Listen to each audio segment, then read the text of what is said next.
Ja, schönen guten Abend in Deutschland und guten Tag in Brasilien. Ein kurzer Hinweis vorab. Diese Veranstaltung findet auf Portugiesisch statt. Wir haben eine Simultanverdolmetschung ins Deutsche. Dazu müssten Sie unten einen Kanal Dolmetschen anklicken und wenn ihr Portugiesisch hören wollt, dann klickt ihr Portugiesisch an. Wenn ihr Deutsch hören wollt, klickt ihr Deutsch an. Und ich werde jetzt in den portugiesischen Kanal wechseln, das heißt, dort werdet ihr mich dann hören. Ich freue mich sehr, dass ihr alle da seid. Wir starten jetzt. Boa tarde a todos aqui na Alemanha e bom dia a todos no Brasil. Vocês estão me ouvindo? Ótimo. Eu fico feliz aqui para começar com esse evento, o Brasil e o Acordo de Livre Comércio União Europeia-Mercosul, um passe livre para o agrobusiness, ameaça ao clima e à biodiversidade, ameaça aos povos indígenas e tradicionais e ao direito à terra. Este evento está sendo organizado das duas organizações alemãs, Salve a Selva, Rette den Regenwald e o FTCL, aqui de Berlim, junto com De Olho nos Ruralistas, representado hoje por Bruno Bassi, que está aqui presente também. Eu fico muito feliz e muito honrado por poder fazer a mediação. Queria lembrar mais uma vez, por favor, escolhem o canal de língua da sua preferência. E temos mais ou menos, no máximo, 2 horas hoje. E temos a presença aqui hoje do Bruno Bassi, de Olho nos Ruralistas, que escreveu um estudo para Salve a Selva e o FTCL sobre as consequências do Acordo de Livre Comércio entre Brasil, União Europeia e o Mercosul. Que esse estudo vai ser publicado me corrija, Bruno, mas em português, alemão e inglês, talvez até espanhol, eu acho. Vai ser disponível, espanhol também, vai ser disponibilizado daqui em breve nas nossas páginas webs, livremente, cada um pode baixar isso livremente. E temos também aqui a presença de Josileia Caingan, da Articulação dos Povos Indígenas do Brasil, a PIB. Bem-vindo, muito feliz que você está aqui.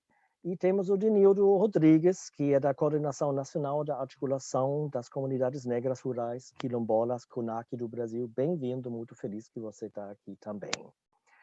O Jeremy Österreich, da ONG PowerShift, que era anunciado para esse evento hoje, infelizmente não pode participar, ele ficou doente e daqui desse lugar a gente deseja rápida melhora a ele. E então, vamos agora, nas próximas 2 horas, falar sobre as consequências do Acordo de Livre Comércio entre entre a União Europeia e o Mercosul. Fazia 20 anos que o Mercosul e a União Europeia negociaram esse acordo. No fim, as pessoas das sociedades civis que trabalharam sobre esse acordo já não acreditaram mais que isso dia ia se tornar realidade. Ficamos bastante aliviados e, de repente, algo que era o menos esperado, junto com o governo da extrema-direita Jair Bolsonaro, aconteceu que no Brasil, o governo brasileiro também aceitou e, em junho de 2019, os 4 países do Mercosul, Uruguai, Paraguai, Brasil e Argentina, assinaram um acordo de livre comércio, em princípio, com a União Europeia. Esses acordos de livre comércio têm sempre um capítulo de política, de cooperação, e um capítulo de comércio. A questão é que ainda tem brigas jurídicas sobre esses acordos, como esses acordos podem ser, do parte da União Europeia, sendo ratificados. Uma das teses é que só a União Europeia precisa ratificar se fosse só o capítulo de comércio. Nós, da sociedade civil, estamos totalmente contra isso. A gente acha que ratificado tem que ser como era previsto 20 anos atrás, quando o Parlamento Europeu deu o mandato para a Comissão Europeia de negociar esse livre comércio, de que todos os parlamentos de todos os países membros da União Europeia deveriam ratificar isso também. algo que daria para nós, da sociedade civil europeia, pressionar cada dos nossos governos para não assinar esse acordo, ou pelo menos não dessa forma que ele está. Porque livre comércio, na nossa visão, sempre traz muitos riscos e muitas vezes riscos, no caso do Brasil ou no Paraguai, por exemplo, para comunidades tradicionais, aumenta os conflitos no campo, aumenta as grandes importações, no caso Brasil, Europa, por exemplo, a gente vê que tem inúmeras importações hoje em dia já de farelo de soja, que acaba aqui nas indústrias de animais.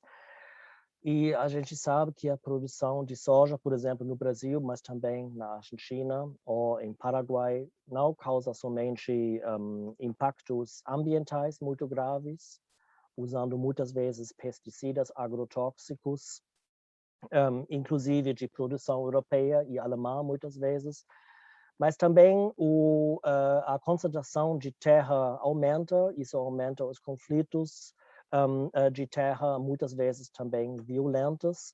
Então, esses são riscos, e a mesma coisa se dá no caso do etanol, se dá no caso da produção de carne, e isso tem também implicações para o meio ambiente, as questões climáticas, a biodiversidade, mas especialmente também as questões sociais.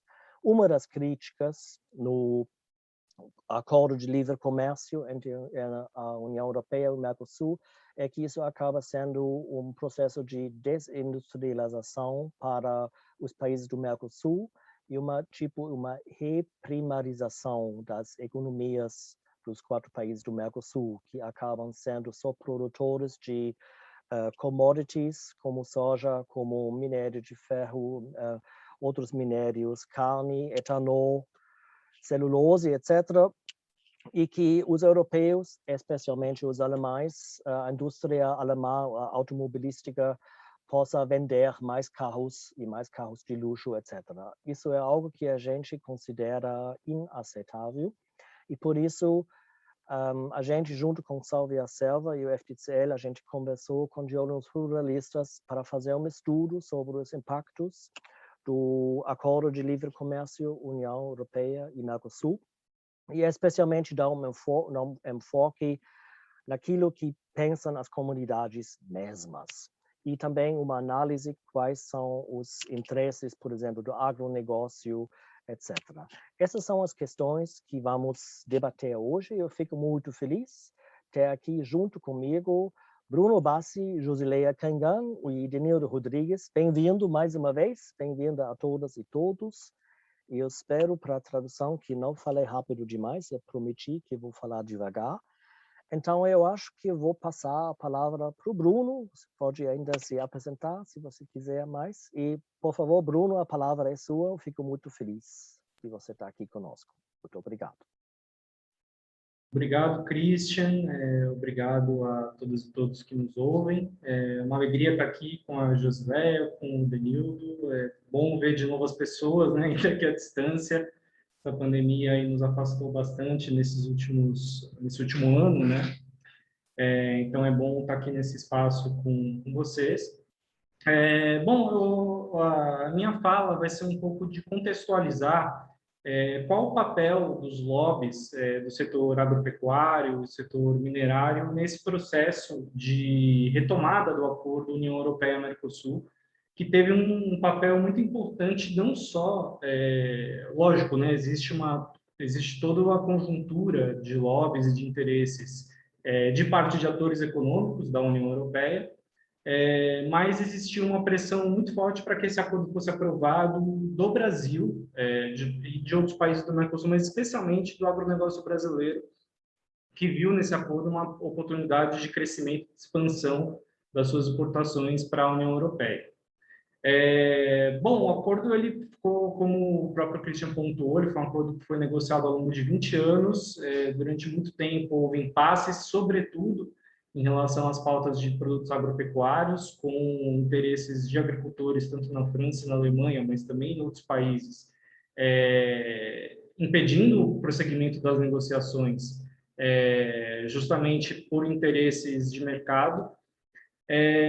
E isso ficou parado por algum tempo durante o segundo governo do presidente Lula e o primeiro governo da presidenta Dilma Rousseff, até que entrou um ator primordial no jogo, que é a Confederação Nacional da Agricultura do Brasil.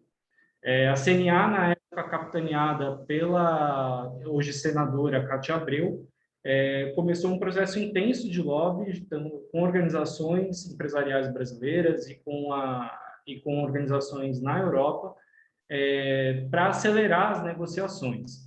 Então, isso envolve a abertura de um escritório em Bruxelas, constantes missões junto à Comissão Europeia para mostrar uma outra visão da agropecuária brasileira, que naquele momento histórico, de fato, estava num processo de desaceleração de desmatamento que, em pouco tempo, passou a crescer de novo, como a gente viu, possível ver nos dados do DETER, do Instituto Nacional de Pesquisas Espaciais, em grande parte devido às políticas públicas de controle, não por uma vontade própria do setor, mas que era vendido ali para a Comissão Europeia como o agronegócio brasileiro se esforçando para se enquadrar nos padrões exigidos pela Comunidade Europeia. Esse lobby levou, não à toa, levou a Cátia Abreu a ocupar o Ministério da Agricultura, onde foi uma das principais forças motrizes para que esse acordo fosse avançando ao longo do tempo, mas mesmo assim ainda havia muita resistência por parte das associações comerciais, de interesses agropecuários, dos dois lados, especialmente em outros países do Mercosul, como a Argentina, que teve um peso de retração mais forte nesse processo. Com a ascensão dos governos de direita na América do Sul, então, o primeiro Macri na Argentina, primeiro Horácio Cartes no Paraguai, depois o Macri na Argentina e o impeachment da Dilma, que levou o Michel Temer ao poder no Brasil em 2016, a gente tem um novo empenho do Mercosul para fechar esse acordo e promover essa pauta de exportações agropecuárias para a União Europeia e promover o agronegócio brasileiro como um setor sustentável. Então, esse esforço passa a integrar a própria força de marketing, de negociação do governo do Itamaraty no Brasil, com o Blairo Maggi no Ministério da Agricultura, e é nesse período que a gente tem o maior avanço das negociações, que, cabe destacar, são feitas quase todas a portas fechadas, sem um processo amplo de consulta à sociedade civil. Durante esse processo, o Brasil vem passando por uma fragilização das legislações socioambientais, que vai, aos poucos, deteriorando as proteções que a gente tem para territórios tradicionais, para defesa e proteção contra desmatamento, uso de transgênicos, também a flexibilização no uso de agrotóxicos. Então, a gente tem esses processos ocorrendo tanto pelo governo federal quanto no Congresso. A gente tem a tentativa pelo lobby do agronegócio de implementar a PEC 215, que passa para o Congresso a autonomia para demarcação de áreas indígenas. A gente teve o PL do veneno aprovado com relatório da deputada Tereza Cristina, que presidia a Frente Parlamentar da Agropecuária, que é a principal organização de lobby do setor agropecuário no Congresso. E com a eleição de 2018, esses interesses chegam diretamente ao poder com a eleição de Bolsonaro no Brasil, e que passa a que escolhe como ministra da Agricultura justamente a Tereza Cristina, então presidente do lobby da bancada ruralista no Congresso.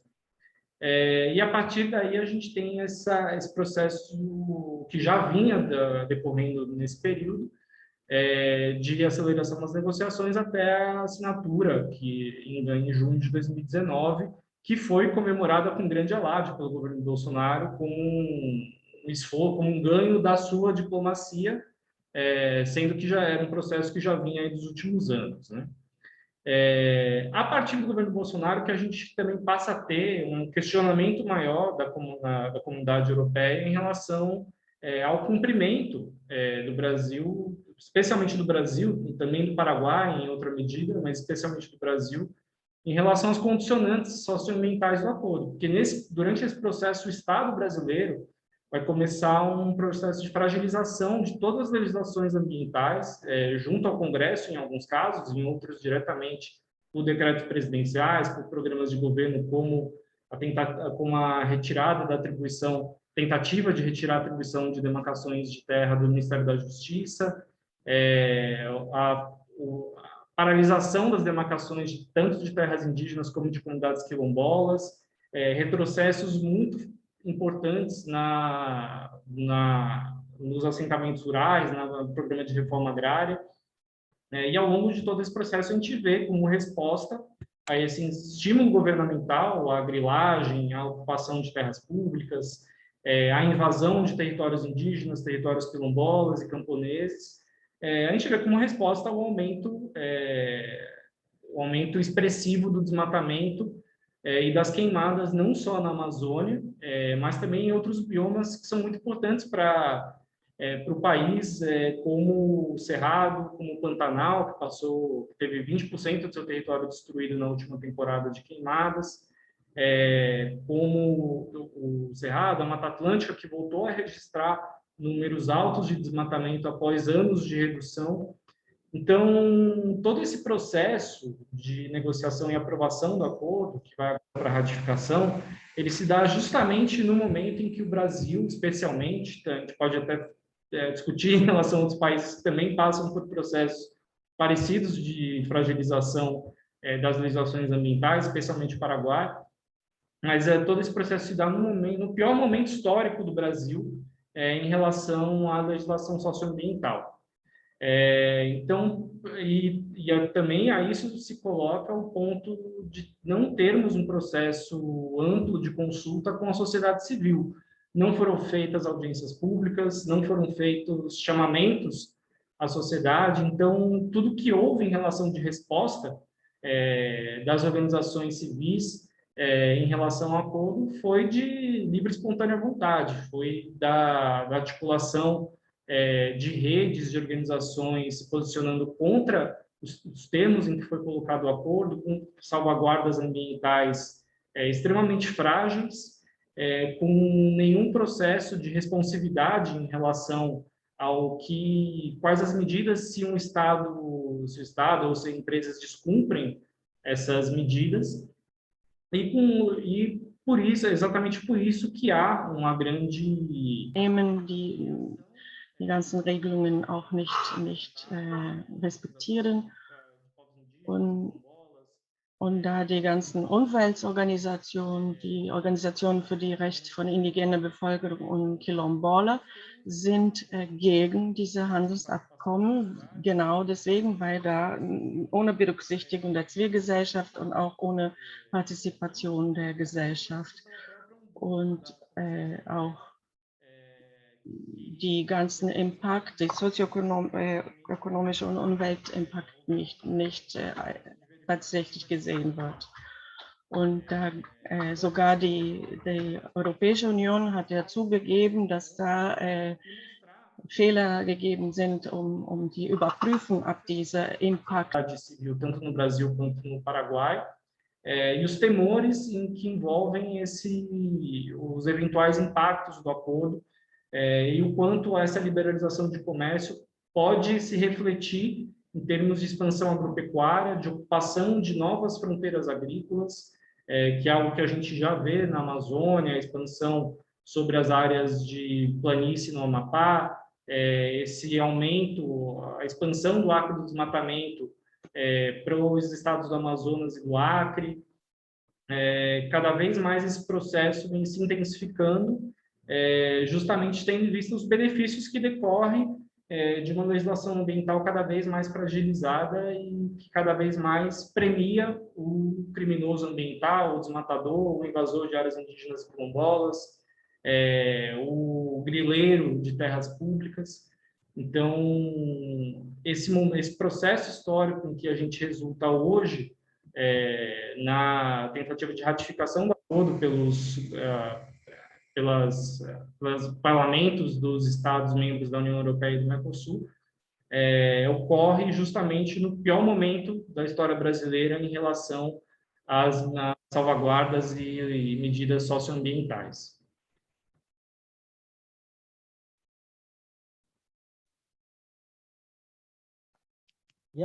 Muito obrigado, Bruno.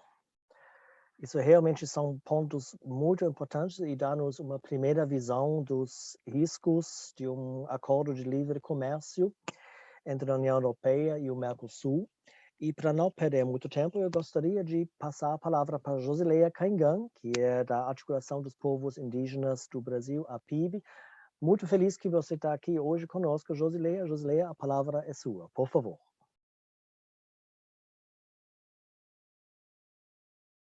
Bem, boa tarde a todas, a todos.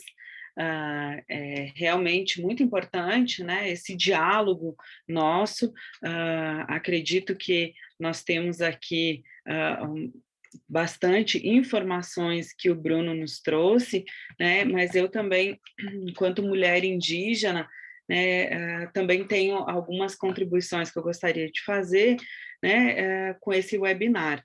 Bom, o acordo de livre comércio da União Europeia e Mercosul, ele tem sido um tema de debate entre nós, povos indígenas. Na COP25, nós fizemos uma reunião com representantes da sociedade civil lá em Madrid, mas também o próprio movimento indígena brasileiro tem feito várias ações, como os Jornadas Sangue Indígena Nenhuma Gota a Mais, que foi uma jornada de lideranças indígenas da Articulação dos Povos Indígenas do Brasil, a PIB, na Europa, né, visitando tanto a sociedade civil e fazendo algumas mobilizações, quanto o governo, mas principalmente, né, empresas que fazem a aquisição de produtos brasileiros que estão em produção num contexto de territórios indígenas, e esses territórios, muitas vezes, né, estão em disputa, ou são territórios que foram invadidos e têm aí as suas populações submetidas, né, uma forçada retirada, né, dessas populações indígenas, ou muitas vezes o uso inadequado, como é uma proposta aí do atual governo para o uso dos territórios indígenas. Bom, no Brasil, nós somos 305 povos indígenas, nós temos aí 274 línguas indígenas, o que é muito importante, né, porque para nós o território ele é muito mais do que um lugar onde a gente tem as nossas casas, né? O território ele é o lugar onde nós garantimos uma sobrevivência física e cultural, né? Essa sobrevivência física e cultural diz respeito aos nossos modos de vida, aos nossos modos de fazer e, inclusive, ao manejo, né, dos biomas dos nossos territórios. Esses biomas que são extremamente importantes para todo o mundo, não só para os povos indígenas. E é sempre bom a gente lembrar que os povos indígenas brasileiros, né, hoje são 1% da população nacional e estão em 13% do território demarcado, né, para os povos indígenas, mas são também as áreas mais conservadas e preservadas, né, no nosso país. Para além disso, os povos indígenas no mundo hoje somam 4% da população mundial e protegem cerca de 80% da biodiversidade do planeta. Então, é realmente, né, uma população pequena que protege um grande número e hoje enfrenta aí uma política neoliberal e um esfacelamento da política ambiental brasileira, da legislação ambiental. Então, isso precisa ter uma atenção, né? Nós não podemos continuar fazendo um trabalho de luta pelo meio ambiente, pelas causas ambientais, pela legislação ambiental, sozinhos. Há necessidade de que toda a sociedade possa estar articulada, né, fazendo esse enfrentamento junto com os povos indígenas e as comunidades tradicionais e os defensores do meio ambiente, que são pessoas altamente ameaçadas, né? O Brasil é um dos países que infelizmente mais assassina defensores de direitos humanos, e dentre eles a gente pode colocar também os defensores ambientais, né, que estão ao nosso lado, lutando pela sobrevivência, né, do nosso planeta. Bem, no Brasil, né, nós estamos com uma crise política, uma crise econômica e uma crise institucional que causa aí uma grande preocupação. Para além disso, nós temos aí entre os povos indígenas, né, uma luta que nós temos travado, que é contra o avanço do agronegócio sobre os nossos territórios, mas também a mineração, né, e outros tipos, né, de violências e invasões que nós temos sentido. Desde o início do mandato aí do governo atual, né, do Jair Bolsonaro, ele vem fazendo várias mudanças, profundas mudanças, né, institucionais, dentro do que nós tínhamos como pauta não só de uma legislação ambiental, mas também de propostas, né, ambientais, de projetos mesmo políticos. E, infelizmente, houve um enfraquecimento tanto dos órgãos ambientais brasileiros, né, quanto do controle. Hoje nós vemos que as terras indígenas estão sob forte ameaça, né? Nós temos aí um desmonte dos programas de proteção dos povos indígenas e, com isso, né, um desmonte do programa de proteção às áreas que são aí protegidas pelos povos indígenas, mas também outras áreas que estão próximas aí às terras indígenas e que eram, de alguma forma, protegidas pelo Estado brasileiro e que hoje não são mais, né? Tanto áreas em que vivem povos indígenas e comunidades tradicionais. Houve um intenso corte de recurso financeiro, mas também de recurso humano, né, para essas ações de enfrentamento com relação a essas invasões territoriais, e aí seja por madeireiros, garimpeiros, empreendimentos, né, a própria pecuária que faz uma queimada nas áreas, nas terras indígenas, para que possa ocupar, né, aquele espaço para poder produzir carne, que são exportadas, porque aqui no Brasil o preço da carne hoje é tão alto que é impossível que a população, que a grande maioria da população possa adquirir, possa comprar a carne bovina para comer, frente ao alto custo que ela tem hoje no mercado interno do nosso país. Então, a produção é mesmo para abastecer um mercado no exterior, nesse momento, porque o brasileiro hoje, infelizmente, está com um acesso negado, né, ao consumo desse alimento.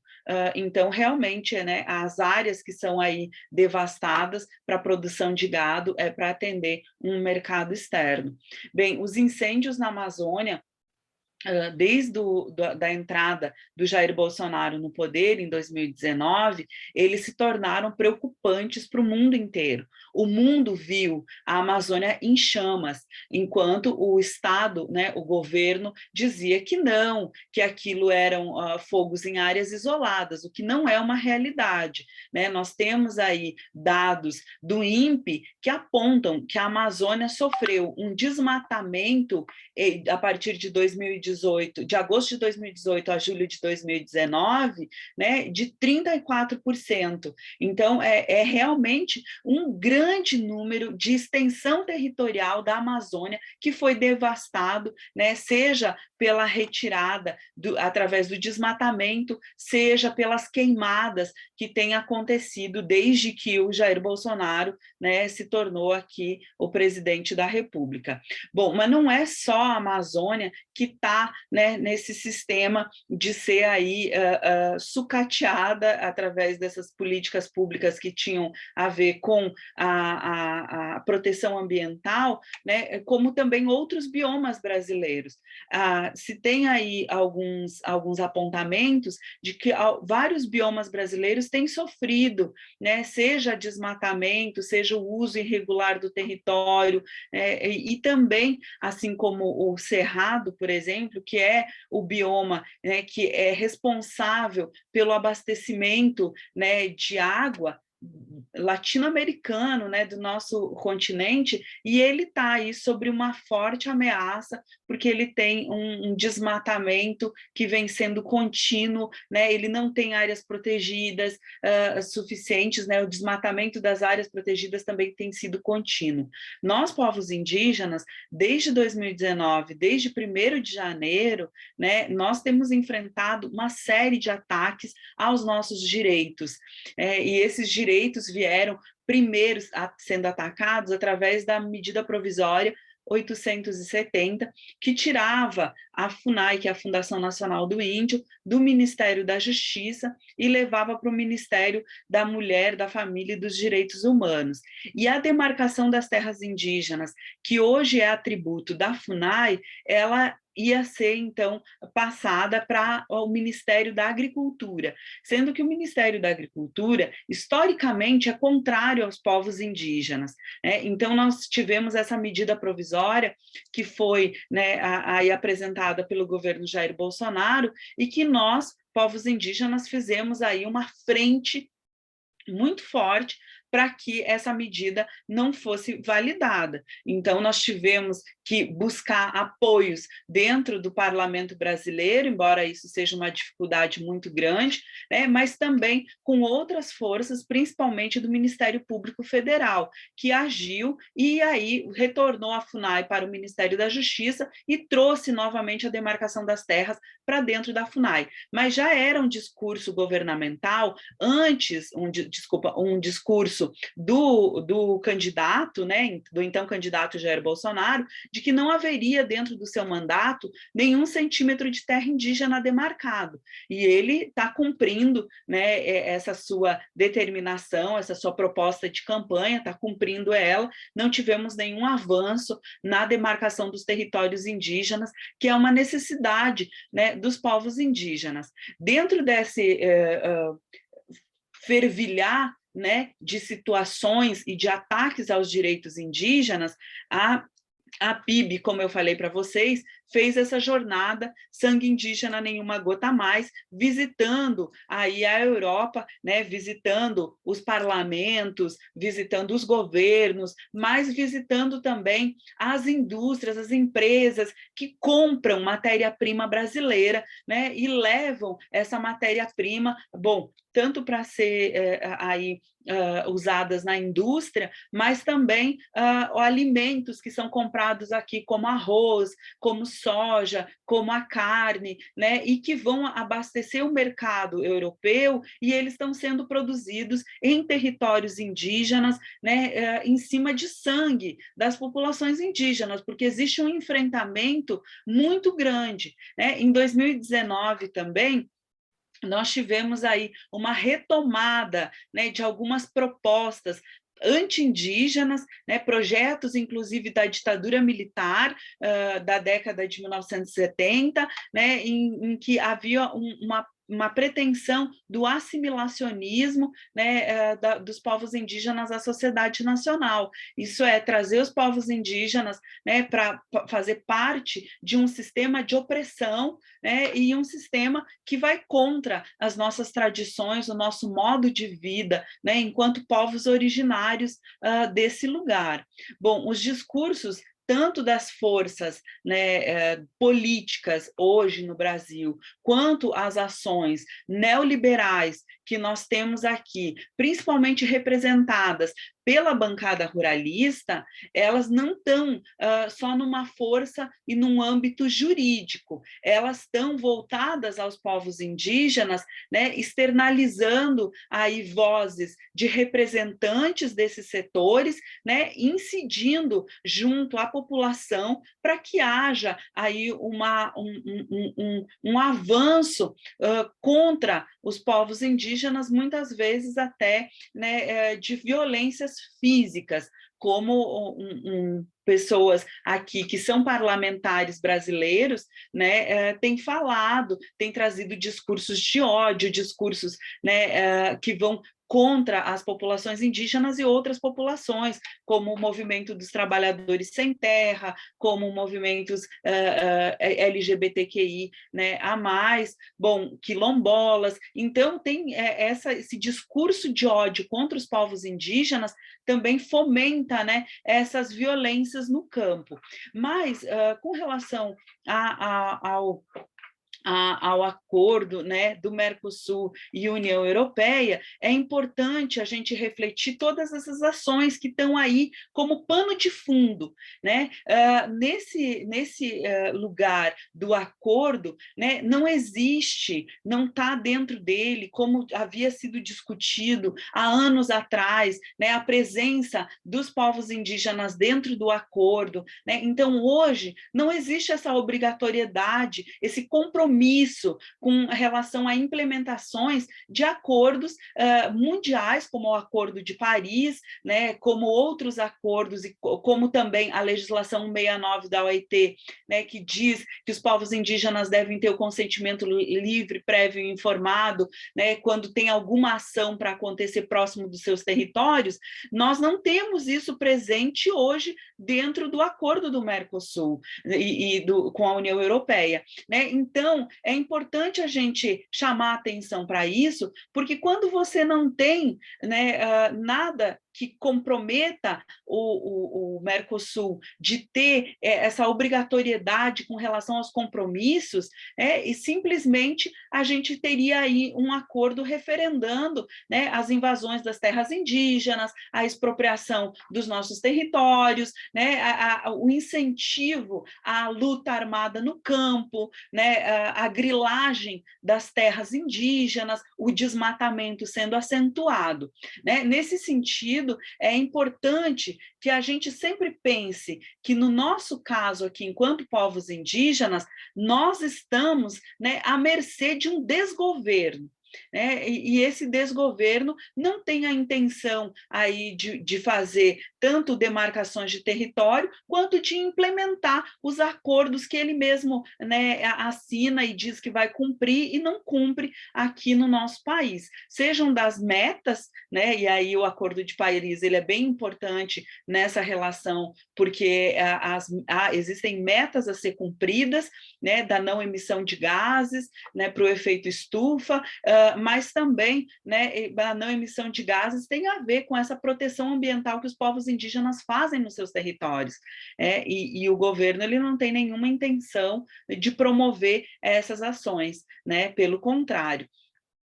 Uma outra coisa, né, com relação aos povos indígenas, nós sabemos que, se esse acordo for assinado, né, sem um cuidado muito grande, mas principalmente que esteja estabelecido aí uma obrigatoriedade de cumprimento pelos estados aqui do Mercosul, né, não vai haver uma defesa dos direitos dos povos indígenas. Então, nós temos aí um enfrentamento atual, né, dentro do nosso Estado brasileiro aqui, mas também, né, essa ameaça da assinatura do acordo da União Europeia com o Mercosul, né, que vai propagar aí uma ascensão, né, de bater ainda mais os direitos dos povos indígenas, né, de retirada mesmo desses direitos.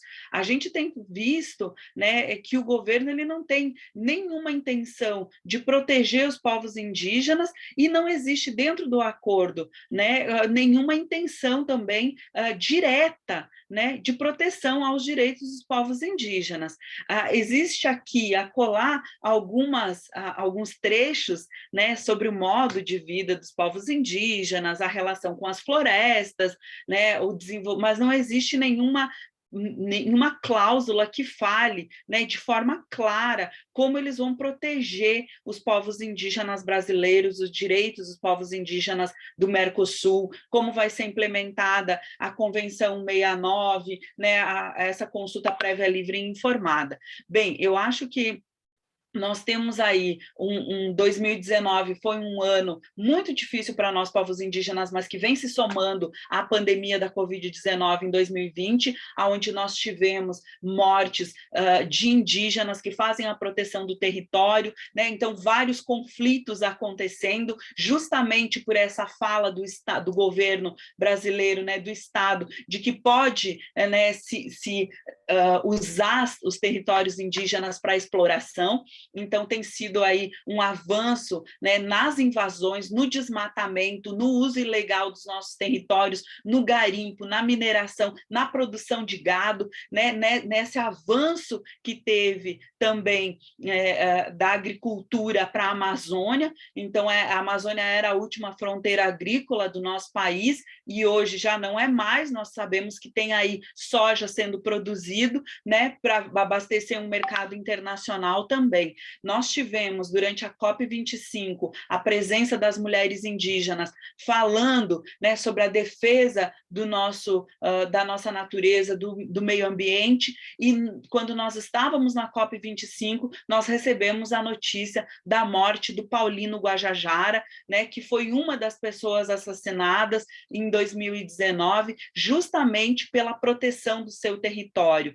Né? Nós temos aí em Roraima um avanço do garimpo ilegal dentro das terras Yanomami, né? Nós temos enfrentado tanto os povos indígenas quanto as comunidades tradicionais, né? Desde o golpe da presidenta Dilma, né? A grilagem das nossas terras, a apropriação ilegal dos nossos territórios, e com isso, né, o desmatamento, o alto índice de desmatamento para o uso irregular das nossas terras. Né? Então, isso é realmente contra todo o modo de vida dos povos indígenas, né? É contra o nosso modo de pensar conservação ambiental, desenvolvimento sustentável, né? Porque o governo, o Estado brasileiro hoje, né, não pode, não dá um reconhecimento aos direitos dos povos indígenas. Então, que governo seria esse, né, que teria essa autonomia para assinar um acordo que vai aí trazer mais violência para os nossos territórios e um desafio ainda maior na proteção dos nossos territórios. Hoje, não são só pessoas que invadem as terras indígenas, são empresas, né? Empresas que vêm com essa intenção, né, de desmatar, então desmatam para criar pastagens, arrasam os nossos territórios para tantos projetos que eles acham que é importante. A Amazônia continua sendo, né, esse lugar, essa joia que todo mundo quer tirar um pedaço, né? E esse modelo que nós aqui no Brasil temos de continuar sendo o latifúndio da Europa, continuar sendo o curral europeu, e eu falo isso com muita tristeza, né, porque nós continuamos sendo quem produz aí a matéria-prima, mas infelizmente nessa perspectiva de pensamento, de continuar com esse modelo, é um modelo depredatório, é um modelo que mata, é um modelo que arrasa, a gente não vai conseguir nunca sair desse lugar, enquanto o pensamento sobre o uso sustentável das terras brasileiras não conseguir chegar no âmbito dos nossos governos, dos nossos representantes. Então, a Amazônia continua sendo devastada aí, e nós, povos indígenas, chamando a atenção do mundo, né, para essa devastação que não vai prejudicar só nós, povos indígenas, né, mas que está aí dentro desse lugar do aumento e do aquecimento global, né, dentro nesse lugar que nós presenciamos hoje, que são as mudanças climáticas que nos afetam diretamente, mas que afetam o mundo inteiro também. Então, a gente precisa chamar a atenção para isso. E eu já vou me encaminhando para o final, né, bem, o acordo, né, entre o Mercosul e a União Europeia, ele reflete... Só um pouco mais devagar, se der, porque para que nossas tradutoras possam seguir. Perdão. Desculpem. Eu me empolgo e desculpem. Bem, o acordo entre o Mercosul e a União Europeia, né, ele reflete esse papel não só do Brasil, mas esse papel que a América Latina tem, né, de produção aí de mercadorias para exportação. E os territórios indígenas e as comunidades tradicionais, então, estão sendo cada vez mais invadidos, né, desmatados, as pessoas, os indígenas que estão muitas vezes nesses lugares de conflito, para não perder as suas vidas, né, e enfrentando aí toda a violência que muitos das famílias passam, né, inclusive com a morte de lideranças indígenas, eles migram, né, para viver aí nas periferias das cidades, encorpando, né, esse lugar que é um lugar que vai de desrespeito com as pessoas, né, de desrespeito com o modo de vida dos povos indígenas, e aí eles ficam nessa dependência do trabalho braçal, né, para poder alimentar suas famílias. E, infelizmente, esse acordo, né, ele vai ter um impacto tão grande, né, um impacto direto em vários aspectos, não só para os indígenas, mas como para camponeses, para quilombolas, né? Sem dúvida nenhuma, vai aumentar aí a violência contra essas populações e, infelizmente, nos retirando dos nossos territórios tradicionais. Bem, o agronegócio ele tem uma intenção de aprovar, né, de que seja assinado aí esse acordo, justamente porque eles querem continuar com esse modo depredador, com esse modo, com esse estilo, né, que tem aí desde séculos, né, de produção e de alimentar um outro lugar que não os seus próprios, né, aqui no nosso território. Também eles querem continuar, né, nessa produção de grãos, de carne, as indústrias aí se espalhando por esses lugares. A COP26, né, e nós, mulheres indígenas, que vamos para a COP26, vamos ter um grande desafio, né, de provocar discussões sobre, né, o efeito estufa, sobre as emissões dos gases, enfim, na atmosfera, e essas mudanças climáticas, e como frear as mudanças climáticas, e certamente o acordo, né, União Europeia-Mercosul, vai vir para o nosso debate, né, para que ele não seja feito, para que ele não seja assinado, considerando aí toda essa violência que ele vai causar, mas também o aumento das emissões dos gases de efeito estufa, né, na atmosfera, caso esse acordo seja assinado, né? Então, é importante que a gente reforce sempre que o mercado brasileiro, né, ele exporta muito e, infelizmente, ele não alimenta a sua própria população, enquanto grande parte dos brasileiros, com a pandemia da Covid-19, foram altamente impactados e hoje passam fome, o Brasil segue sendo um dos maiores exportadores, né, de carne bovina, de ave, suína, né, exporta alimentos em grande quantidade, enquanto a população brasileira passa fome e morre de fome no nosso país. Bom, obrigada, por hora é isso. Muito obrigado, Josileia, para essas informações muito importantes.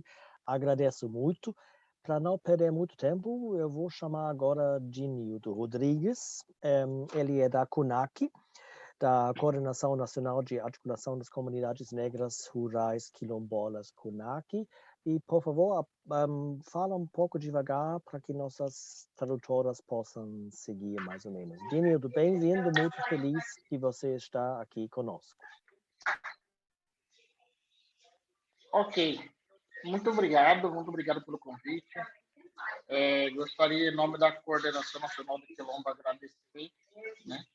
Agradecer essa parceria também que os nossos companheiros de olho no jornalista, o Bruno, nos fez esse convite. Agradecer a todos, né, essa parceria internacional. Agradecer a companheira Josileia, né? Tanto o Bruno, tanto a Josileia fizeram um panorama muito bom, né, sobre o que significa o acordo para nós, né? O que significa o acordo para nós. nós temos claro isso. É uma recolonização da América Latina. Para nós, a Europa está fazendo um novo processo de recolonização da América Latina e um avanço. O que nós estamos discutindo também é um avanço quando se tem nos contos de fada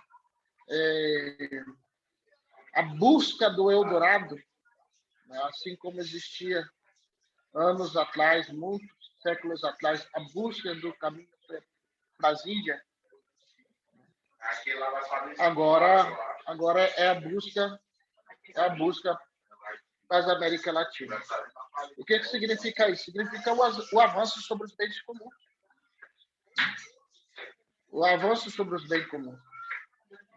Sobre a água, sobre os minérios, sobre a natureza e sobre a biodiversidade. A gente está discutindo agora pontualmente, né, este acordo do Mercosul e União Europeia.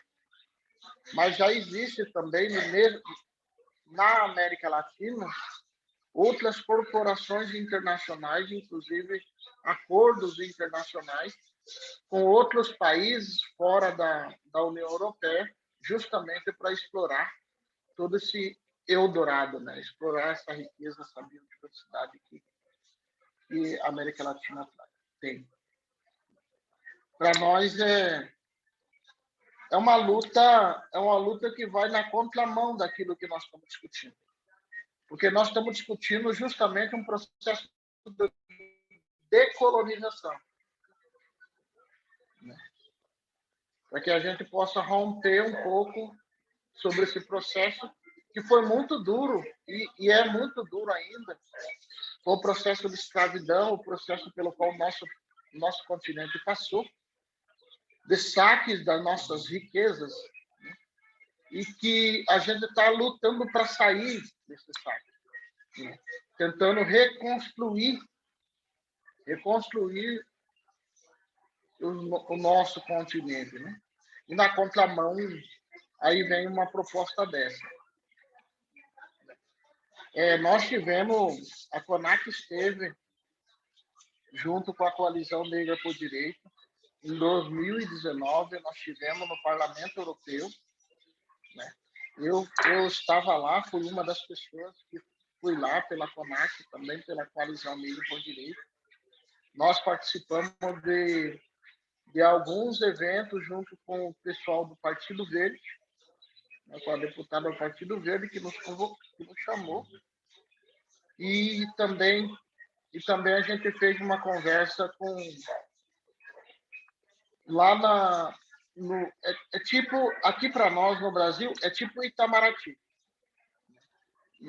Na União Europeia é um ministério de relações internacionais, né? Aquele que trabalha para fechar os acordos internacionais, né? E nós tivemos com e Mercosul. E o cara era bem desenrolado, falava muito bem o português, né? Inclusive era assessorado por um brasileiro que é de Bagé, no Rio Grande do Sul, um franco-suíço, né?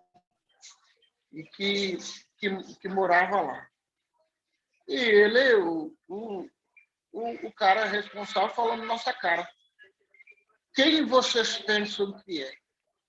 Quem é o Brasil para questionar esse acordo? Quem é a América Latina? A América Latina perto da Europa não é nada. Aí a gente passa e se reverte às velas práticas, né? Porque mesmo com esse processo de colonização que a Europa fez, não só aqui na América Latina, mas fez no mundo, não aprendeu com as experiências que deram errado ao redor do mundo, né? Isso significa quem é que é o mais atrasado? somos nós ou é a Europa? Porque ela se revolta, porque ela volta mesmo nós estamos no século XXI, 1500, né? A 1500, né? Ao século XV, que precisava conquistar. Se mesmo passando 6 séculos não conseguiu administrar o que tem internamente e não conseguiu também fazer com que o seu processo de colonização no mundo desse certo, então o atrasado não somos nós. O atrasado é a Europa. O atrasado é a Europa, que recorre à prática primitiva para poder manter. Nesta visita, foi uma visita muito importante para nós, que a gente conseguiu dialogar com vários outros espaços e colocar nossas demandas, né? E também ter um momento de perceber, né? Sentir um pouco sobre esse acordo. Tem algumas coisas que não saíram claro para nós, inclusive a gente, porque mesmo assim, um acordo dessa magnitude não é um acordo simples, e não é um acordo que tem que ser fechado somente com os governos. Tem que estar ampla com a sociedade, principalmente.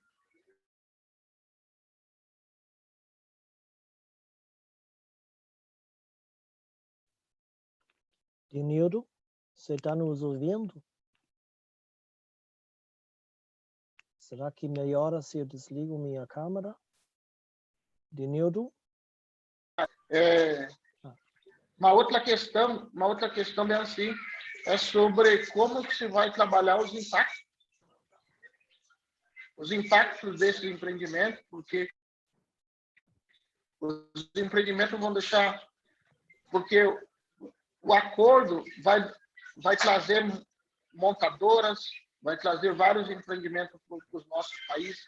Como é que se vai lidar, né, com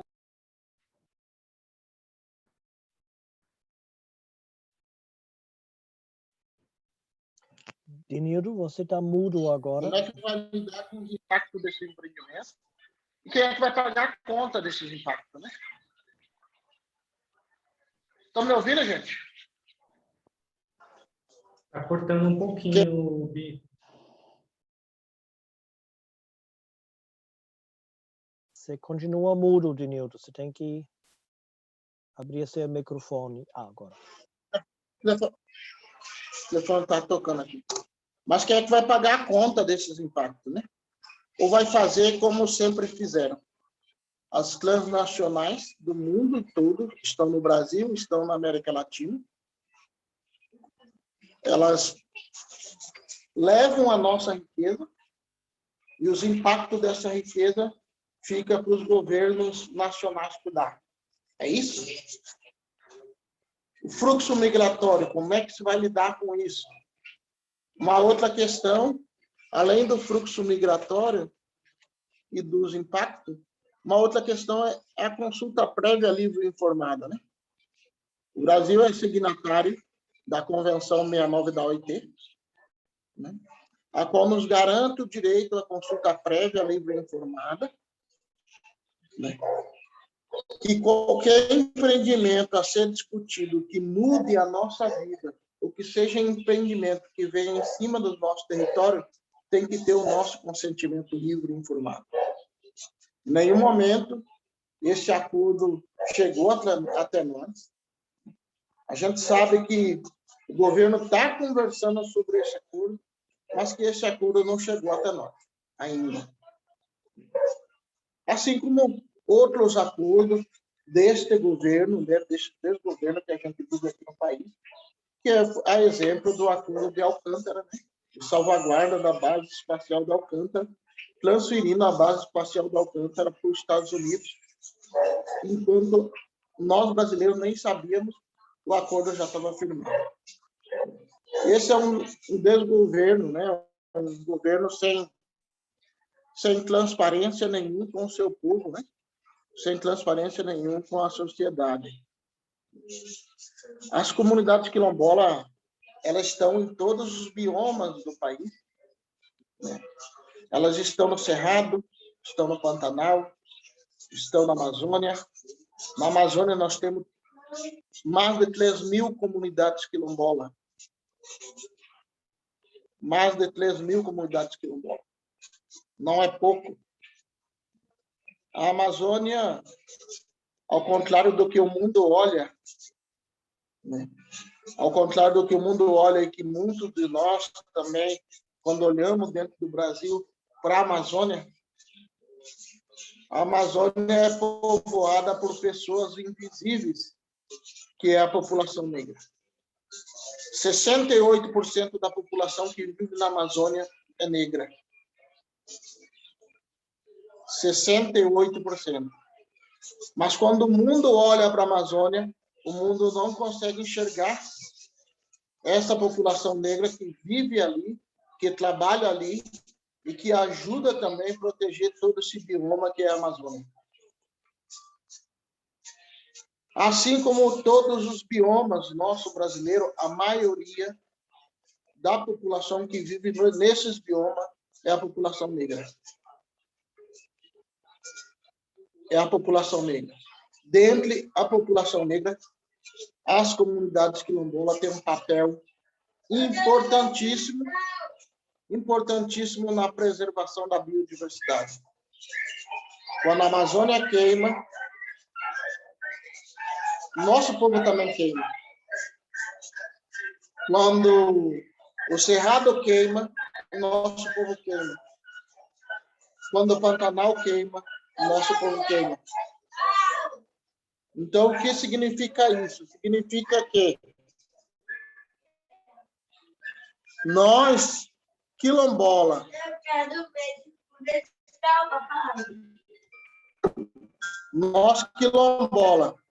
indígena e povos e que impediu ao longo das décadas o agro, hidro, minério, negócio de acabar com o campo brasileiro. E nós temos pagado um preço muito caro por proteger essa biodiversidade, sabe? Nós temos pago um preço muito caro.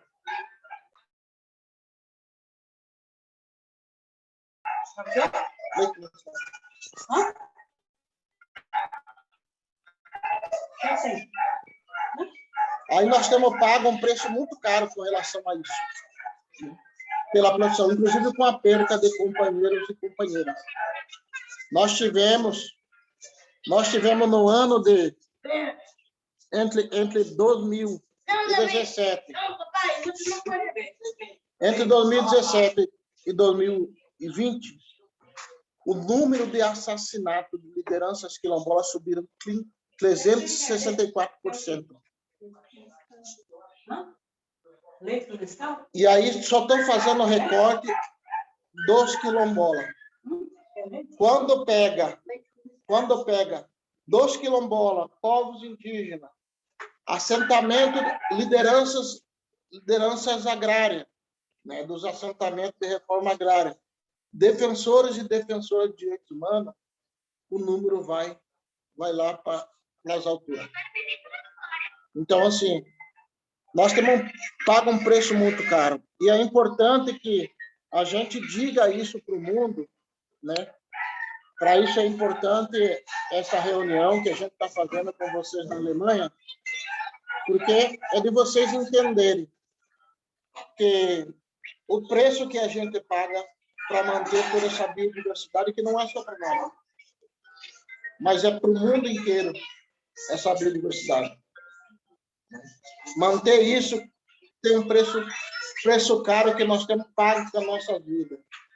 Então, quando a gente vê as exportações, que tipo a companheira Josileia colocou, as exportações crescendo, principalmente exportações que são de gados criados em regiões onde estão sobrepostos ao nosso território, isso para nós dói muito. E é dentro desse diálogo que nós queremos conversar com vocês, porque talvez vocês não tenham o entendimento e a dimensão da carne, ou seja, do frango, ou seja, daquilo que está consumindo aí na Europa. Vocês não têm a dimensão que aquela carne, ela tem sangue indígena, que aquela carne, ela tem sangue quilombola, que aquela carne que está indo para a exportação tem sangue de povos e comunidades tradicionais que lutam aqui bravamente para manter toda essa biodiversidade de pé. Nós sabemos que esse acordo, ele é um acordo que não vai favorecer a América Latina. Nós não queremos ser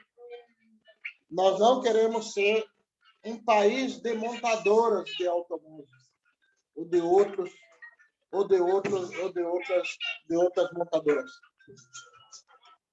Porque nós queremos também participar da tecnologia desses empreendimentos.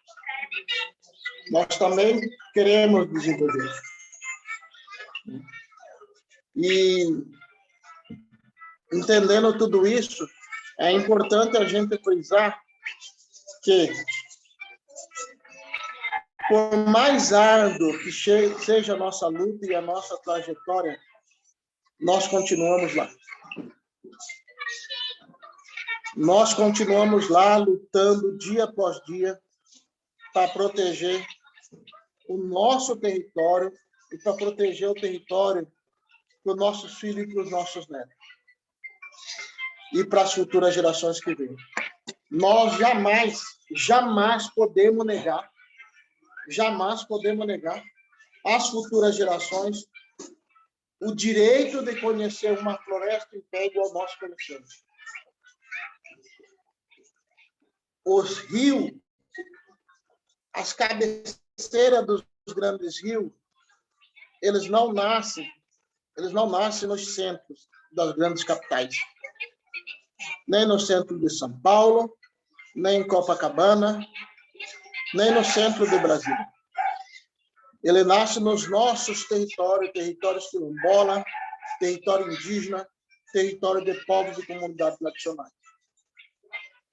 E nasce justamente porque nós temos a nossa forma de lidar e de cuidar do nosso território, protegendo ele para as futuras gerações. É importante a gente dizer que nesse período de pandemia, mesmo no período de pandemia, enquanto o mundo, a OMS, o mundo inteiro dizia para a gente se resguardar em casa, nós ficamos em casa, mas mesmo no período de pandemia, os nossos inimigos não pararam de nos atacar. Os empreendimentos continuaram indo para os nossos territórios, os garimpos continuaram, o desmatamento se aproveitou desse período de pandemia para aumentar o desmatamento no nosso território. Então, para entender, se os nossos inimigos eles não nos dão nem os momentos, não nos dão nem um minuto de sossego para que a gente possa chorar os nossos mortos, enterrar os nossos mortos, nós também não iremos dar nenhum momento de sossego para que eles possam acabar com a gente. E diante disso, o nosso processo de luta, ele é um processo de luta que a gente precisa somar junto, fazer ecoar as nossas vozes aos 4 cantos do mundo, para que a gente possa dizer a todos e a todas que nós não queremos mais ser subordinados. Nós não somos coadjuvantes nesse processo de transformação da sociedade. Povos quilombola, indígena, o Brasil tem que ser protagonista nesse processo de transformação da sociedade. E nós temos que dar o exemplo. E o exemplo nosso vai começar por casa, retirando aquele que está no Palácio do Planalto, que quer acabar de entregar o país para o mundo. Nós teremos que retirar Bolsonaro do poder e fora Bolsonaro.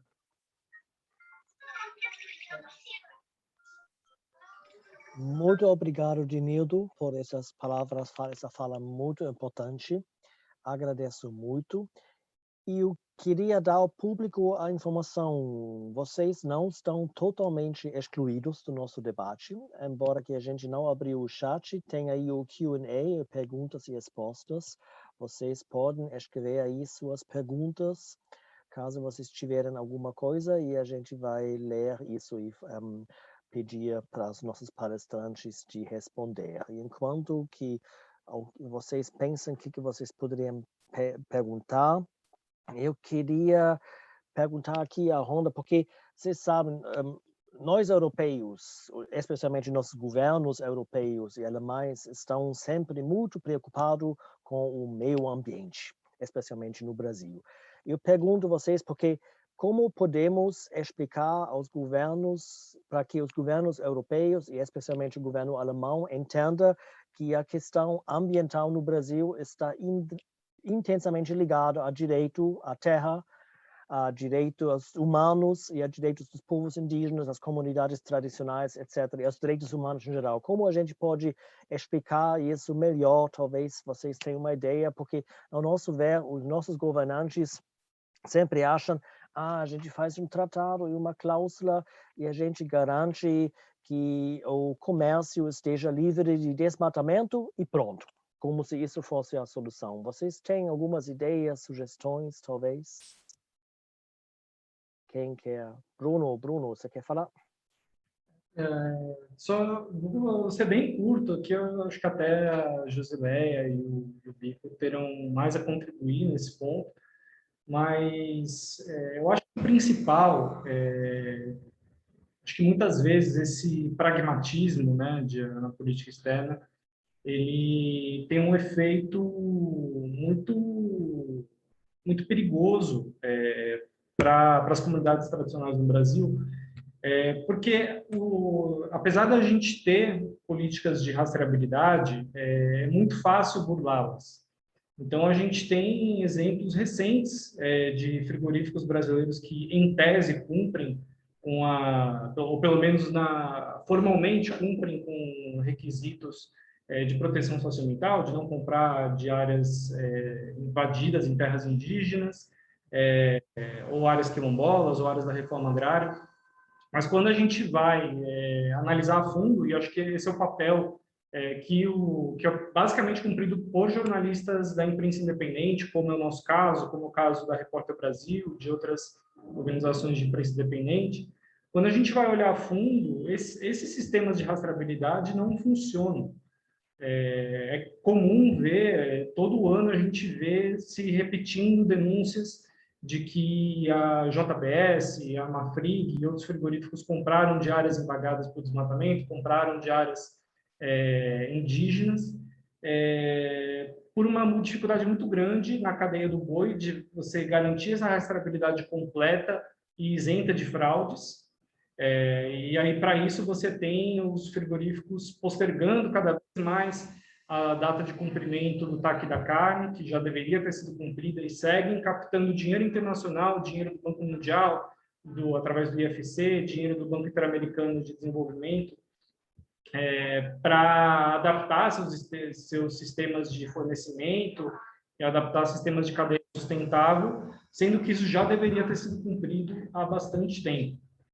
E a partir disso também a mesma coisa se aplica na soja. A gente teve casos recentes de multas milionárias aplicadas pelo IBAMA a Cargill, UNG e ADM por compras de áreas fruto de desmatamento ilegal no Cerrado. A gente tem outros casos com outras grandes traders de soja que foram acusadas por cadeia de compras. A gente tem, por exemplo, o caso da Cargill em Santarém, que ela compra e assumiu publicamente, inclusive foi uma matéria nossa do ano passado, que tem comprado soja de produtores que estão dentro da área reivindicada pelos Munduruku, que está está sendo uma área sob estudo para a criação da terra indígena Munduruku do Planalto Santareno, mas o enfraquecimento das legislações socioambientais do Brasil ele faz com que não seja punível, não seja um crime você comprar de áreas que ainda não foram homologadas. Sendo que Bolsonaro ele assumiu a presidência sob a promessa de não demarcar, não homologar 1 centímetro de terras indígenas ou quilombolas. Então, essa formalidade, esse pragmatismo, ele serve apenas no papel. Na realidade, os territórios indígenas, quilombolas, camponeses, continuam sendo ameaçados constantemente, porque não é como se nós tivéssemos um cenário em que as leis estão sendo cumpridas, estão sendo mantidas, e qualquer desvio disso, sim, que é algo que pode ser flagrado por sistemas de rastreabilidade, por sistemas de salvaguarda e responsabilização dentro de um acordo comercial. Pelo contrário, a gente está num contexto que as leis estão sendo atacadas. A Constituição brasileira, no que diz respeito à proteção ambiental e social, tem sido atacada constantemente. Então, é muito fácil se escorar no pragmatismo de um texto, de uma salvaguarda que dificilmente será cumprida. Isso é um ponto que no relatório a gente traz, né, o questionamento de cientistas sobre os princípios de enforcement desse acordo, né, como que um acordo até que uma das entrevistadas ela diz de uma forma que eu acho muito ilustrativa, que é um acordo sem dentes. É um acordo que ele, apesar de ter salvaguardas ali, essas salvaguardas não têm nenhum sistema efetivo de cumprimento. E não se dá uma explicação clara de quais são as penas, quais são as penalidades para que um Estado descumpridor seja responsabilizado.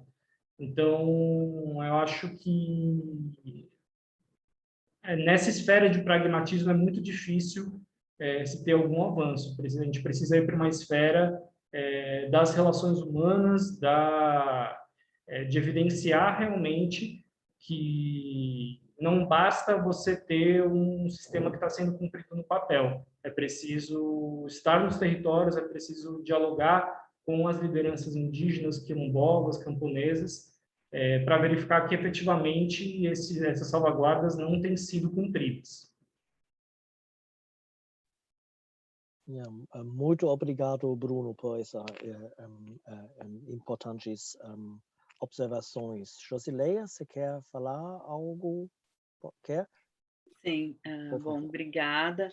Bem, muito importante ouvir o Denil, do Bruno, né? É importante ver que as nossas lutas, elas se somam, né? E o que o Bruno vem fazendo, né? Toda a equipe de um jornalismo engajado, né? Também eu acho que reforçar esse jornalismo tem sido praticado aí fora das grandes mídias, né? E que é super importante. O De Olho nos Ruralistas, mas também tantos outros, né? E aí o Repórter Brasil também fez um apanhado, uma investigação bem importante, né? Com relação ao que a gente pode mostrar, né? Dessa união, né? Junto, né? Então do acordo do Mercosul com a União Europeia e todos os problemas que ela pode trazer. E eu acho que, como o Bruno falou e ressaltou, os problemas sociais são gigantescos com esse acordo, mas os problemas ambientais são talvez maiores do que os problemas sociais. A gente tem não só a invasão de territórios indígenas e territórios quilombolas, a gente tem não só a demarcação desses territórios, como a gente tem a invasão de terras públicas da União, né, de unidades de conservação, né, unidades de conservação que são altamente impactadas por essa cadeia produtiva da carne, né, são invadidas e utilizadas, né, de forma como se acontecesse um assalto a essas unidades, ao meio ambiente. É como se o meio ambiente estivesse constantemente sendo saqueado, né, por esses produtores, e por essa cadeia, né, produtiva aí da carne, principalmente, mas também do soja, né, também das mineradoras, também dessas outras exploradoras.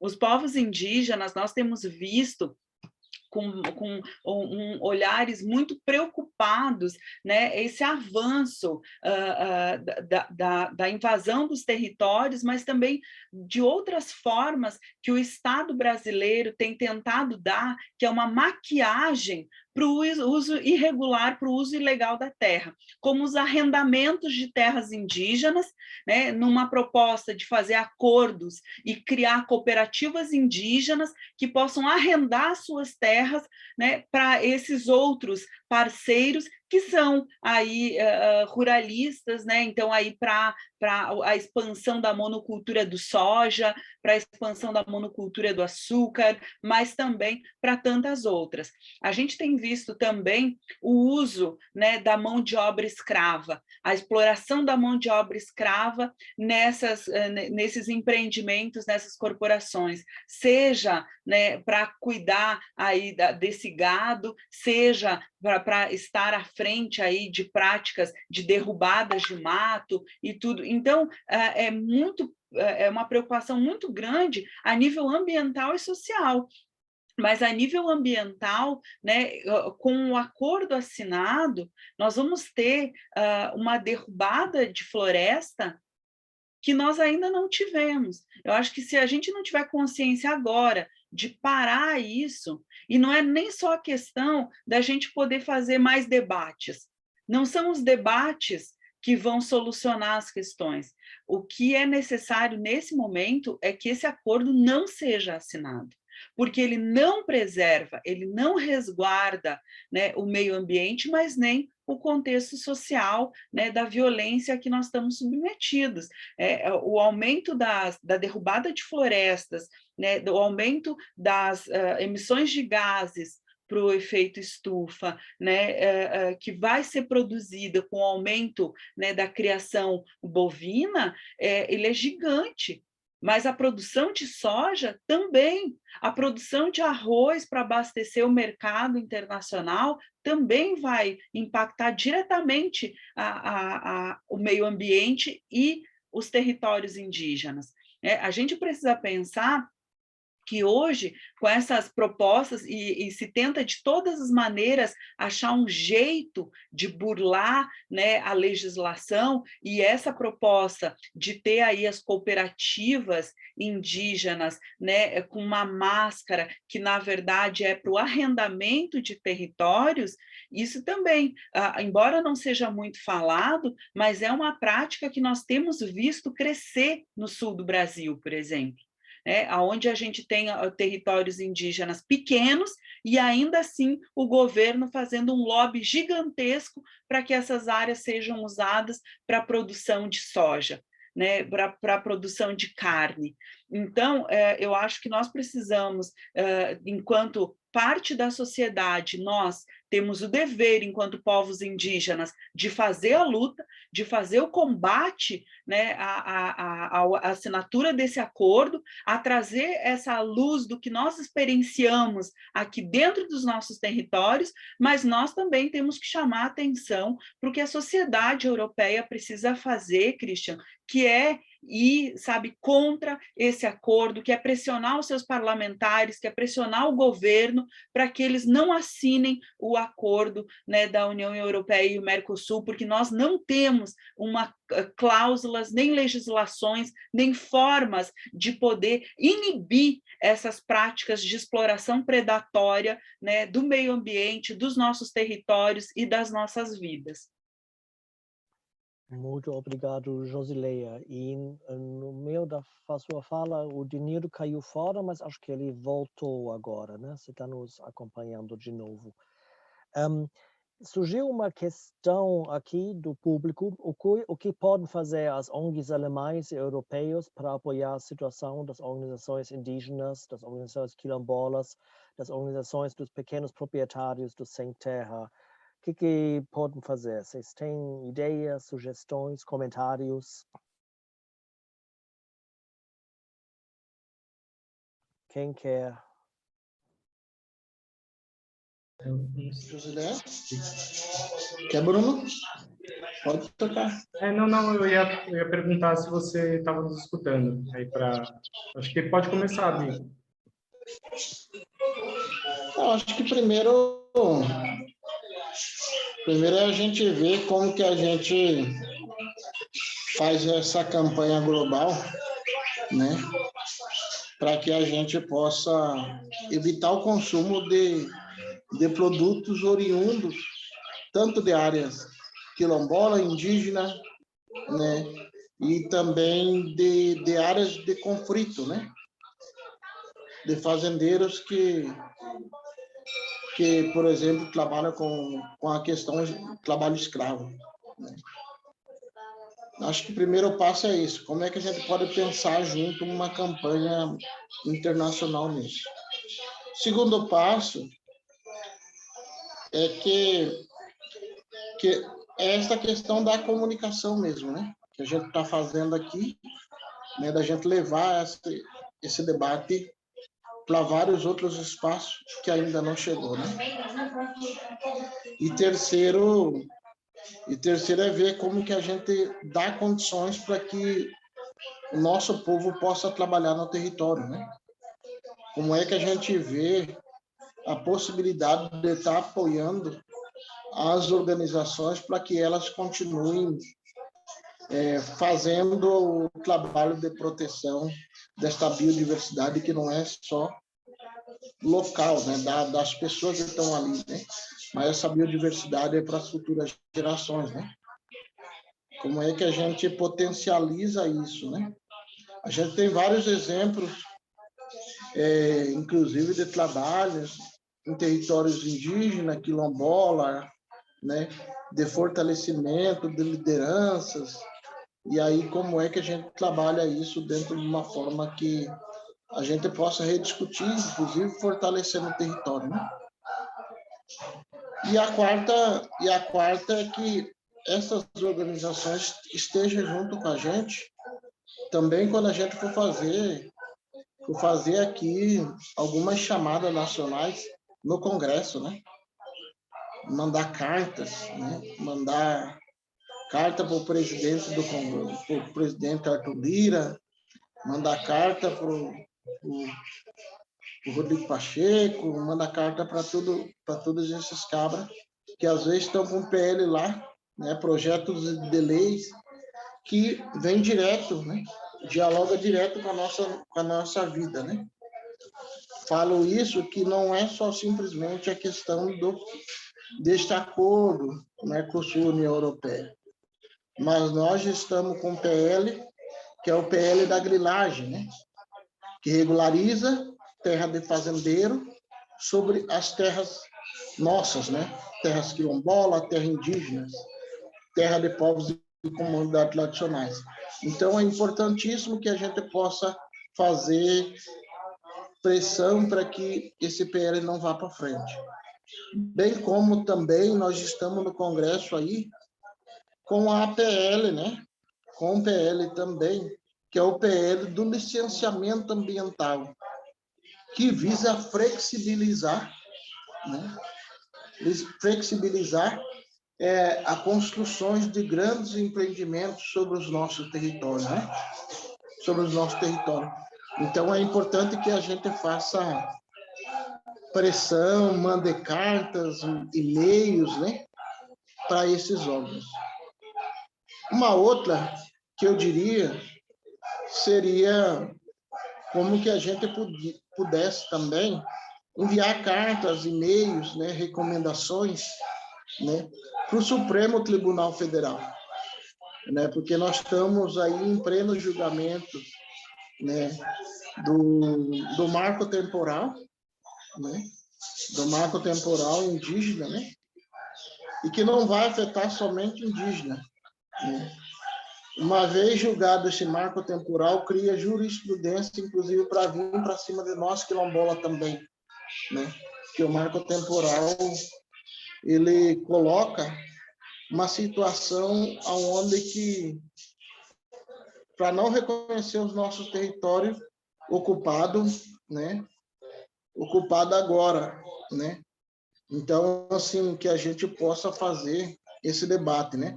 Mas o marco temporal ele não traz, né, essa questão do o porquê que nós não estamos no nosso território agora, né? Por que que nós não estávamos no nosso território em 1988? Por conta de todo esse conjunto que a gente está falando aqui, que é de perseguição, assassinato, muitas lideranças abandonando seu território para poder viver na cidade, porque a pistolagem é muito grande, né? Mas isso não significa que aquele território não é um território ancestral dos nossos ancestrais, não é um território nosso, da nossa ancestralidade, né? Então foram vários fatores, né, que levou a gente não estar no território naquele momento. Mas hoje a gente está retomando aquilo que é nosso. Então, é assim, que possam estar fazendo, somando junto com a gente nessa missão. Da minha parte é isso, Jocilene, quiser cumprimentar. Obrigada, Denildo. Agradeço muitas coisas das quais eu tinha apontado aqui para falar. O Denildo colocou, e eu acho importante, então, só reforçar os selos e certificações, né, de produtos a serem exportados aí, consumidos na Europa. Eu acho que deve ser uma exigência. Muitos produtos vêm de áreas de conflito, então como bloquear esses produtos? Eu acho que precisam desses selos e certificações, embora o Bruno tenha falado, né, que há uma tentativa sempre de burlar o sistema, mas essa exigência ela também faz com que algumas ações sejam paradas, né? Uma pressão também junto às câmaras federais, ao STF, ao próprio governo federal, né? Campanhas internacionais que sejam pró-povos indígenas, pró-populações quilombolas tradicionais e pró-meio ambiente, né, a preservação ambiental, os direitos ambientais assegurados e garantidos no Brasil. Eu acho que todas são bem-vindas, né, às pressões internacionais. Bom, apoiar as mobilizações das manifestações indígenas, eu acho que é outro ponto que as organizações internacionais, que as organizações, né, alemãs podem se somar, se juntar às nossas mobilizações. Só no ano de 2021, agora, e mesmo com a pandemia do novo coronavírus, nós decidimos sair dos nossos territórios, enfrentar, né, esse vírus que já levou tantos indígenas, tantos parentes nossos, né, e que infelizmente faleceram em função da Covid-19, mas nós decidimos sair dos nossos territórios para não morrer dentro deles por um outro vírus muito mais poderoso, que é o Estado hoje, nesse momento, que é o governo do Jair Bolsonaro. Então, nós saímos e fizemos 3 grandes mobilizações, né? O movimento Luta pela Terra, que aconteceu no mês de junho, né? O movimento Luta pela Vida, que foi a maior mobilização indígena, maior acampamento terra livre indígena dos últimos tempos, teve 6.000 indígenas aproximadamente, mais de 180 povos presentes, e a mobilização das mulheres indígenas, que foi a 2ª Marcha Nacional das Mulheres Indígenas, todos esses movimentos sempre pautando as pautas ambientais, a defesa dos territórios, né, a demarcação dos nossos territórios, e durante a marcha das mulheres indígenas, nós tivemos aí o início do julgamento do marco temporal, né, e tivemos a leitura do voto do relator, que foi o ministro Edson Fachin, e o ministro votou, né, contra o marco temporal, né, trouxe aí na sua fala vários apontamentos importantes. Então, essa pressão internacional, esse apoio às mobilizações indígenas também são muito importantes para que a gente possa ter, né, mostrar para o Estado brasileiro, para o governo, que nós temos um apoio das organizações internacionais para as nossas pautas, que elas são pautas convergentes, né? A proteção ambiental, a proteção do meio ambiente, ela é uma pauta convergente nossa, dos povos indígenas, mas também de outras organizações. E aí isso tem cada vez crescido mais, né? Nós tivemos o apoio de várias organizações ambientalistas, né, dentro desse nosso movimento. Para além disso, né, também o apoio às mobilizações indígenas, à participação indígena nos eventos internacionais, né, no âmbito tanto das Nações Unidas quanto outros eventos internacionais, que essas organizações, né, possam se juntar às nossas mobilizações internacionais, às nossas ações internacionais, para que a gente possa ter força, né, e pautar aí essas mobilizações que são justamente, né, por essas pautas tão importantes e tão caras a todos nós. Bem, eu acho que existem outras formas de apoio, como o apoio às mídias alternativas aqui no Brasil, também as pesquisas dentro dos territórios, né, e as pesquisas realizadas aqui, né, acho que Bruno está aqui como uma dessas figuras, né, representando aí as mídias alternativas, a pesquisa, né, que é uma pesquisa de uma ciência que está se fazendo aqui, de muita seriedade, e que vem para ajudar nós, povos indígenas, as populações quilombolas, as populações tradicionais, a fazer esse combate, esse enfrentamento mesmo ao Estado brasileiro, que tem muita força frente a nós, né? E essas mídias, essa produção de materiais, ela é muito importante para que a gente possa colocar também nas nossas reivindicações, né, os apontamentos de pesquisas sérias que são feitas aqui no Brasil. Então, o apoio às nossas organizações, às organizações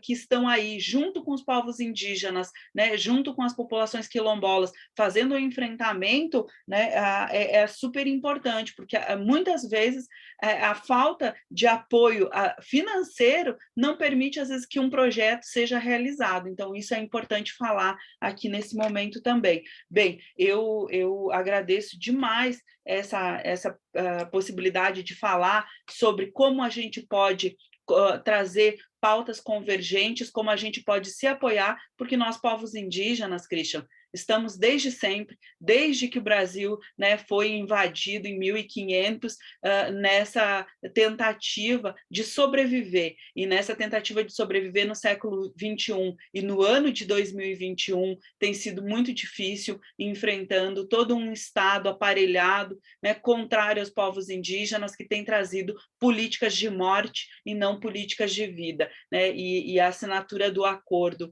do Mercosul, né, com a União Europeia vai ser mais um ponto de política de morte, né, a ser oferecido às nossas populações, e a gente quer evitar isso e conta com o apoio de todas as pessoas, né, principalmente da Europa, que possam nos ajudar a barrar a assinatura desse acordo.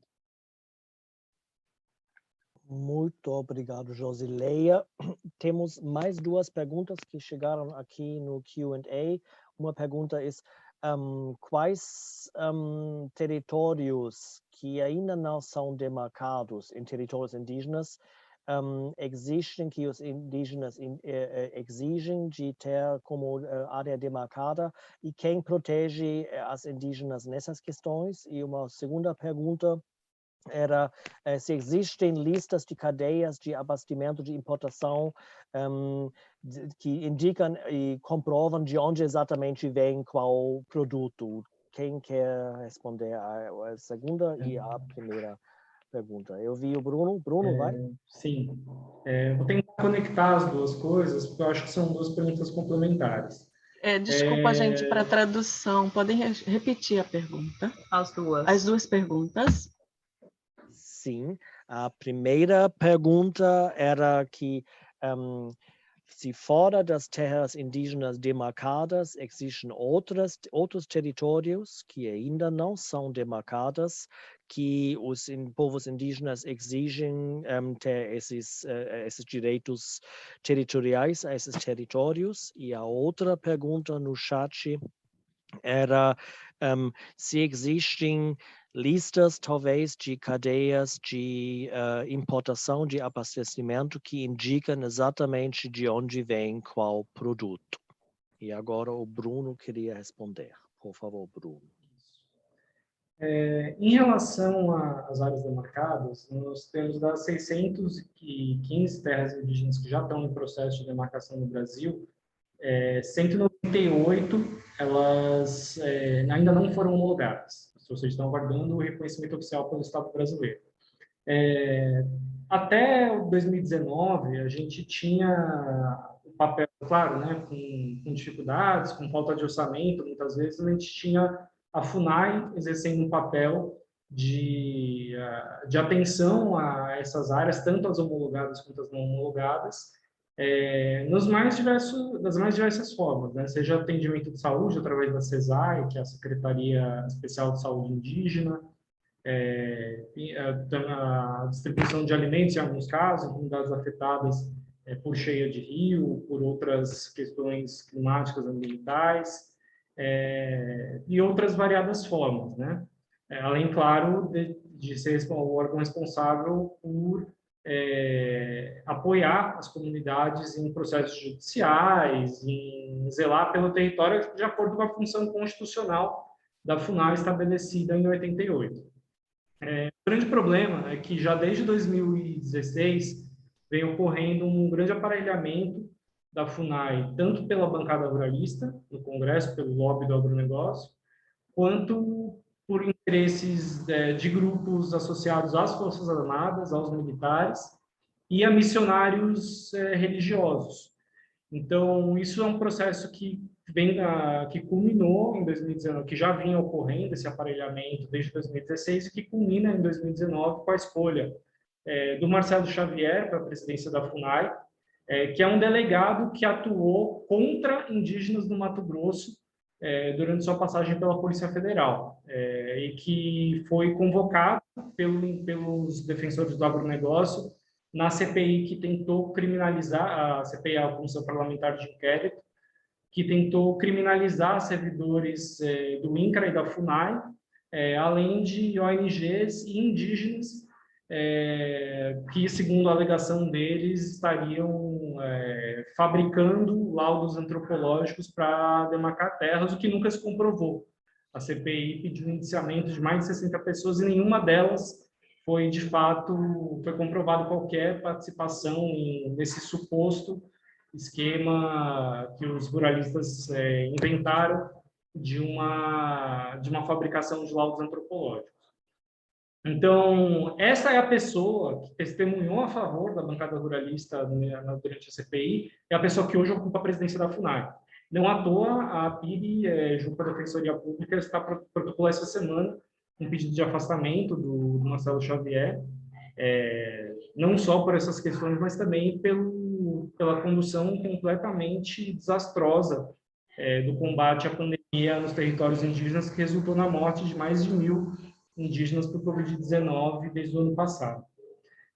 Então, tudo isso para dizer que existe uma organização que deveria ser o papel zelar pelos territórios indígenas, mas que não está cumprindo o seu papel, e que está sendo influenciada pelo lobby da ruralista, pelo lobby de missionários religiosos, que tem cada vez mais se infiltrado para promover a evangelização forçada de indígenas em comunidades isoladas.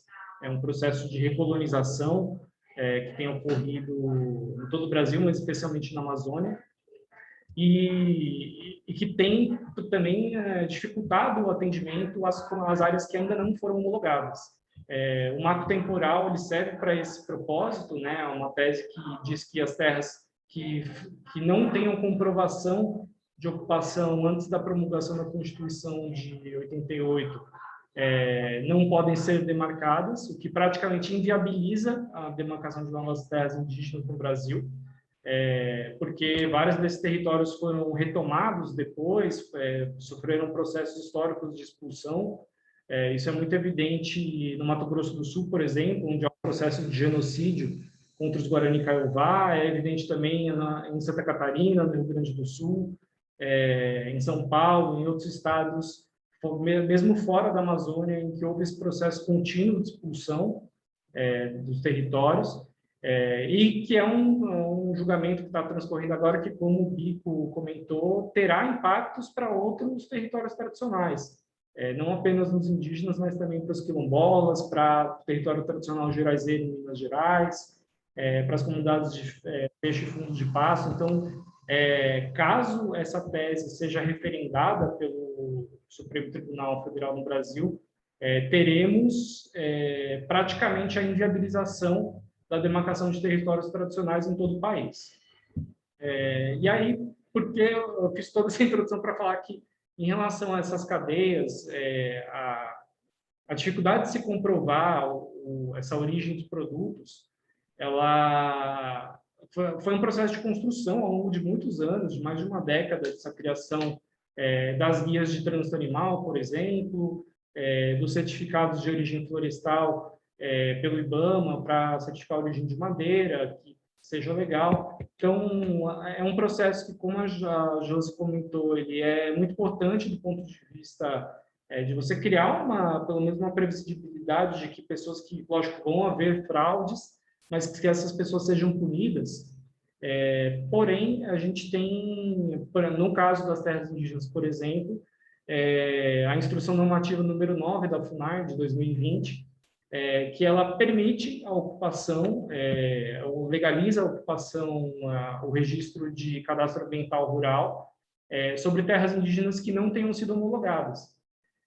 Ou seja, o que o Estado brasileiro batalhou muito, junto com as organizações da sociedade civil, com o movimento indígena, para estabelecer diretrizes que permitam que combatam a invasão desses territórios. Hoje você tem uma medida da FUNAI que já está sendo questionada em vários estados, ela já foi suspensa em 9 estados, salvo engano, que ela permitiu, por algum tempo, enquanto ela esteve efetiva aí nesses estados, permite essa ocupação de áreas indígenas, pelo poder econômico, pelo agronegócio, pela mineração. Então, hoje, o governo Bolsonaro tem tornado cada vez mais difícil você ter uma certeza de origem, mesmo em produtos que, teoricamente, estão numa cadeia com garantia de rastreabilidade, já que, além das fraudes, você tem o próprio Estado brasileiro trabalhando para que menos áreas sejam reconhecidas nessas políticas. Então, por isso, essa dificuldade que a gente tem em garantir que os produtos tenham uma certificação de origem adequada.